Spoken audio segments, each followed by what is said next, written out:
pro event, so you do maybe 12 laps. Yeah, not a whole lot means of time. nothing to me, right? Oh yeah, because you're hot lapping back to back to back. It's just nothing, right? So I was like, man, they stayed out there for 10 minutes out on the track without coming So in. that was like my fear. My M3, and people say, oh, your car is also reliable. Yeah, as soon as it comes off Drift Week, we do every single thing you can imagine on that car. Like, it literally is on the lift for like 3 days. If I have any doubt, I replace it. Like, we look at the valve lash, obviously. We check everything. I have oil analyzed. Because that car, like, I don't have a shop over here. Like, people always have my back over here, but like, I don't want to cause it myself.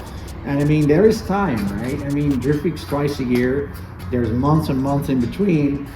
Why not prepare your stuff the second you come off Drift Week? Because everybody decides that they're, I'm not going to do the next one. And yeah, but you're 3 days professional before, they're like, too. shit, you know what, let's do it. You're not going to quit drifting, so it doesn't matter. Like, it needs to be done anyways. Might as well do it right away and like have your stuff going. That's how I am. All my buddies though, they're all like drifters are like 3 that. days before the event, they're like, man, I'm not going. I got And then they're like, hey, ordering can I my use your tire machine? I got 50 tires.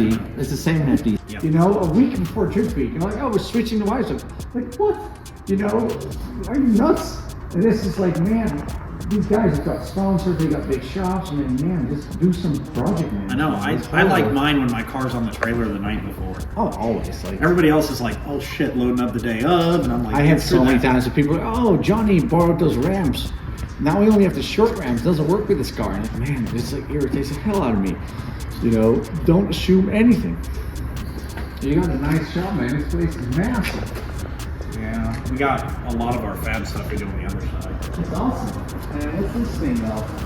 So that's a Cadillac 300 horsepower swap Fiero, and it's lengthened. Oh, Fiero? Yeah.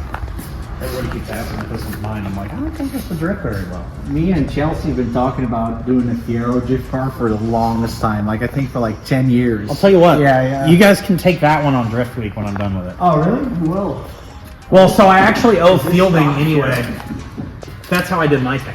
Except mine is. What is this though? Is it That's Fiero? a stock field thing. Fiero. Yep. Stock Fiero. So mine starts here and goes all the way up to the rack on that That's car. so wild. And I then never thought of that. I made 1 foot less in the back. That's the surge, and then it's baffled forward. And I did that because any amount of weight I could move forward, I definitely wanted to. Oh yeah.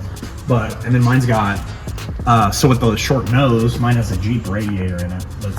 This is a rack and pinion with a dampener? Nice. Yeah, but look at this fucking. You'll love this. Look at the fucking spacing. Oh, from the hub. It's got a little bit of scrub radius. A little. It's a cool car too. Well, so I wanted to get in drift with Igo as it were. Oh yeah. They just redid their car. I know. I've been watching this video. This is awesome. Wow. This is crazy. I love this. Look at this thing. And then that's the Fish Racing. Yeah, you fit. This is fine. So I built the cockpit just like Daigo's. Like same handbrakes in the same spot. Why are you right-hand drive? Is it a thing for you?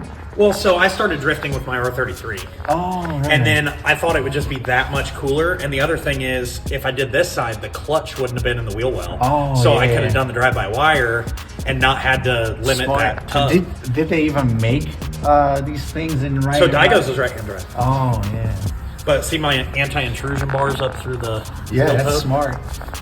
I I know a lot I am of going to guys, add a door bar up here. So I'm going to cut this all out and put door bars up here.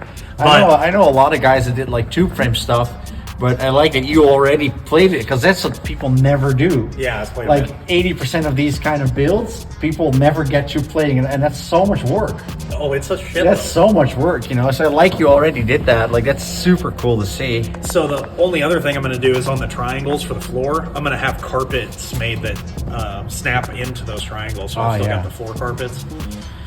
And then I do have a fiberglass dashboard that I got to trim out. I'm going to do like the 4-pod, kind of like the 370, but I'm going to add more to it because I've got wider dash and stuff. This is awesome, man. I love this thing.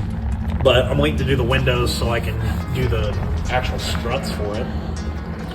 But It's such a different way of building a car. I just wanted something that was just crazy because, you know, as a shop owner, you never get around to working on your own shit. No. And I was over it. I was like, man, every time I come out in the drift car, it's cool, but nobody really notices. Like my RX-8 had a 370 motor swap in. and I was the first one to do that. Right. And I was like, I really like the Nissan platform, and we build so many of them. I was like, you know, the VQ mid-engine, because if I would have done any other drivetrain, any engine that goes in there straight, that trans, is like 10 grand. Yeah, yeah. I'm like, if I blow one of those, it's over. Yeah. But these transmissions are like $800,000. Well, and it's obviously everything changes because you need to run the transmission directly to the motor. Yeah, and honestly, it's a little bit stronger on the front-wheel drives because you're... Awesome, yeah, that's awesome. I like it. And then I did this tube front. This was one of the earlier ones I did. I did this 6, 7 years ago. But this is cool because it's like horseshoe around the bumper. Oh, The yeah. bumper has the ones that it wouldn't take, so I couldn't go straight up and down on the I tubes. hear you. That's awesome. And then they're all slip jointed with the pins, which that's one of my things. I really like doing that. Me too, because if you... Well, so the other thing I normally do is I'll weld a ring on like an inch or two back. So if it hits it, it can shear the pin. And then if it has to stop, then it can bend whatever else. Smart. That's how mine is on my car. So. Smart, yeah. Well, those motors are great. Like, This one's an M54. yeah, that's actually pretty good. Well, it's funny because he was having